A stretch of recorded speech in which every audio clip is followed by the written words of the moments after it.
कांची के राजा ने अपनी बेटी का स्वयंवर रचा।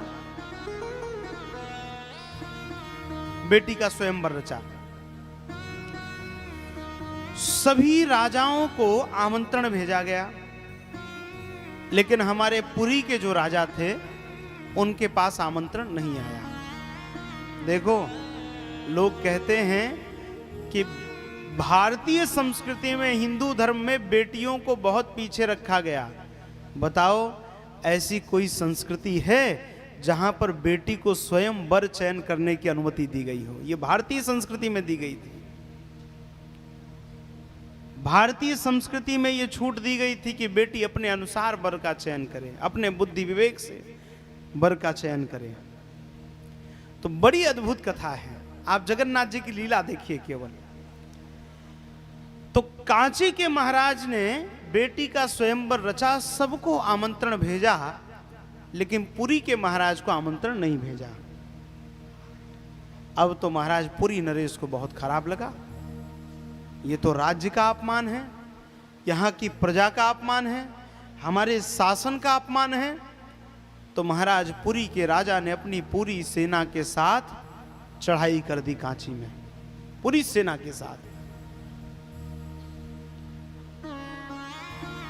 अब चढ़ाई कर दी, वहां कांची के राजा को सूचना मिल गई थी कि पुरी के राजा युद्ध करने आ रहे हैं, वो अपनी पूरी तैयारी से।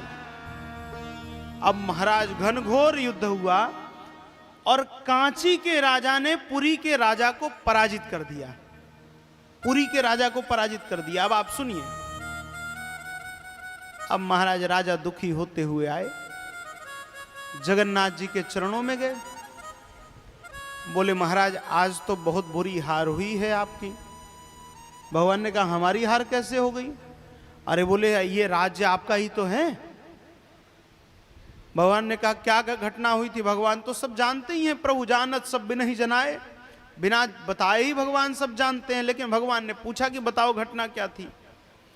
तो बोले महाराज कांची के राजा ने अपनी बेटी का स्वयंवर किया, सभी राजाओं को आमंत्रण भेजा, लेकिन हमें आमंत्रण नहीं भेजा था, पुरी के महाराज को। तो महाराज हमने जाकर आक्रमण किया, और आक्रमण किया तो घनघोर युद्ध हुआ, और युद्ध में हम पराजित हो गए। महाराज ये पराजय मेरी नहीं, आपकी पराजय है। एक प्रकार से राजा तो आप हैं। भगवान ने कहा अच्छा युद्ध हमसे पूछ के गए थे लड़ने? ब्याह तो अपना करने गए थे, ब्याह नहीं हुआ, हार के आए तो हमारी हार, हमसे पूछ गए थे। राजा ने कहा ये बात तो सही है प्रभु आपकी। बोले राजा ये हार मेरी नहीं, तुम्हारी हार है, क्योंकि मेरी अनुमति के बिना, अगर मैं राजा था, मेरा राज्य था, तो मेरे संज्ञान में तो आना चाहिए था। हमसे पूछते कि प्रभु करना क्या है, जाओ इस बार युद्ध करने जाओ, अब विजय होगी तुम्हारी। राजा ने पुनः अपनी सेना पूरी तैयार की। सेना लेकर राजा निकले, उसके पहले जगन्नाथ भगवान ही घोड़े पर एक योद्धा के स्वरूप में, राजा के स्वरूप में विराज गए। दोनों भाई बलराम जी और जगन्नाथ जी दोनों विराजमान हो गए। घोड़े पर बैठकर पूरे युद्ध की तैयारी में भगवान चले। अब जाते जाते भगवान को रास्ते में लगी भूख। अब क्या करें? तो देखा कि एक ग्वालन दही बेच रही थी। कोई दही ले लो, कोई दही ले लो। भगवान ने कहा ये शुद्ध गाय का जो है दही बेच रही, लाओ इसी को पी लिया जाए। अब तो जगन्नाथ भगवान तो आप देखिए कितना विशाल काय स्वरूप है भगवान का। कितने मन चावल का एक साथ भोग लगता है महाराज? 56 कुंटल भोग एक दिन में लगता है भात का, महाप्रसाद का। तो सोचो हल्के फुल्के में तो काम होना नहीं है। महाराज भगवान दही पीने लगे। अब दही तो पीते गया, वो ग्वालन को तो क्या मतलब, वो तो देखी कि कोई राजा के बेस में कोई जा रहा है, भगवान दही पी लिए। तो ग्वालन ने कहा ये कौन देगा पैसा? पैसा लाओ। अब तो जगन्नाथ जी देखें कहीं कुछ माल पानी लेके चले नहीं थे, तो चल दिए भगत की रक्षा के लिए। अब महाराज भगवान ने देखा कहीं कुछ है नहीं और ग्वालन झगड़ा करने को तैयार।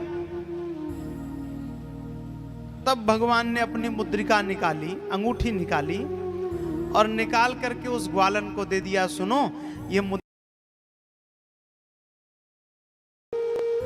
पुरी के राजा को मुद्रिका दे देना और जितने पैसे तुम्हारे हो रहे हो उससे ले लेना। भगवान चले गए वहां से। अब पीछे पीछे पुरी के महाराज अपनी पूरी सेना लेकर आ रहे थे, युद्ध के लिए जा रहे थे कांची। अब ग्वालन ने देखा कि राजा आ रहे हैं, रोक लिया रास्ते में। राजा ने कहा, तुम्हारा इतना बड़ा दुस्साहस, तुमने राजा की सवारी रोकी?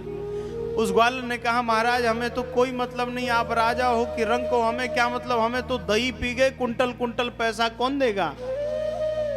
भगवान ने कहा कौन? राजा ने कहा कौन पी गया दही? अरे बोले पता नहीं, घोड़े पे दो थे, एक गोरा राजकुमार था, एक कोई श्याम रंग का राजकुमार था, दही पी गया, बाद में पैसा नहीं तो अपनी अंगूठी निकाल कर हमें दे गया, बोले राजा को दे देना। राजा ने कहा दिखाओ अंगूठी।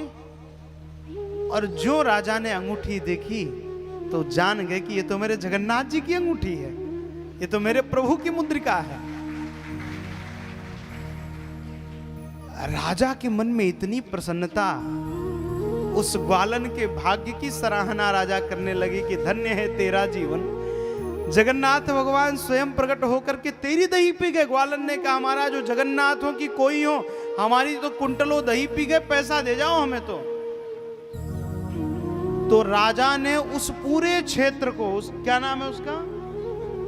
हाँ, मानिक उसका नाम था, मानिक उस ग्वालन का नाम। तो मानिक पाटना करके पूरा क्षेत्र राजा ने उस ग्वालन को लिख दिया कि ये पूरा क्षेत्र तेरा आज से, धन्य है तेरा भाग्य कि जगन्नाथ जी ने दही पी तेरी।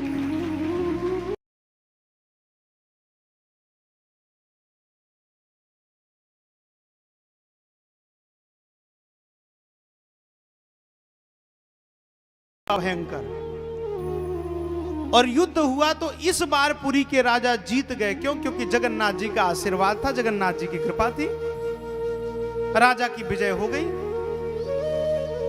तो कांची के राजा ने कहा कि महाराज हम अपनी बेटी आपको देने के लिए तैयार हैं।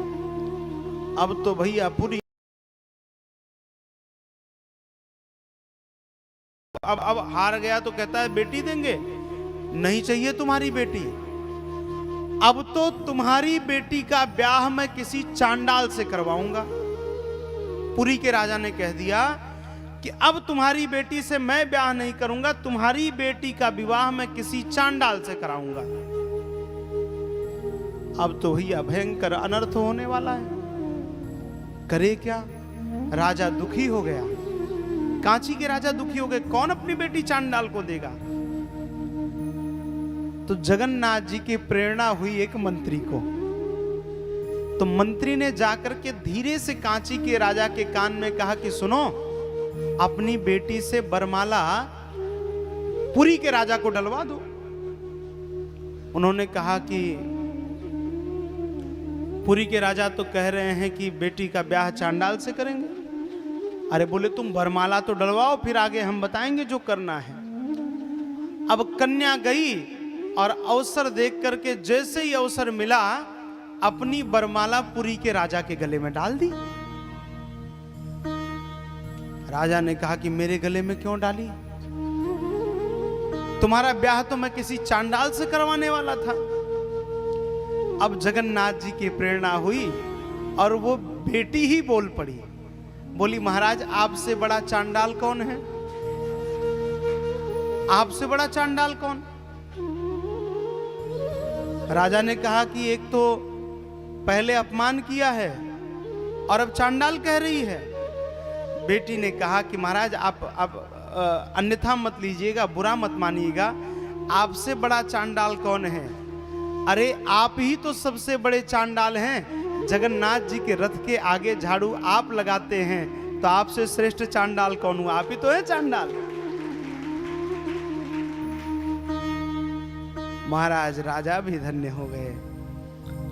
और राजा समझ गए कि ये ऐसे तो नहीं बोल सकती, और देखा तो पीछे हमारे ये काला ठाकुर, हमारे यहाँ जगन्नाथ जी को उड़ीसा में काला ठाकुर भी कहते हैं, काड़िया।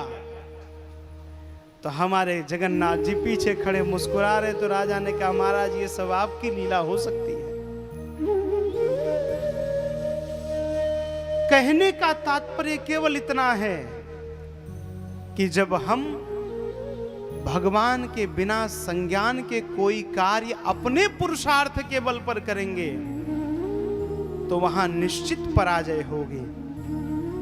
लेकिन जब प्रत्येक कर्म भगवान को समर्पित करके करेंगे कि प्रभु ये आपका कार्य है और आपने इस कार्य के लिए मुझ जैसे अकिंचन जीव को माध्यम बनाया है, तो पग पग पर आपकी विजय होगी, पग पर आपकी विजय होगी।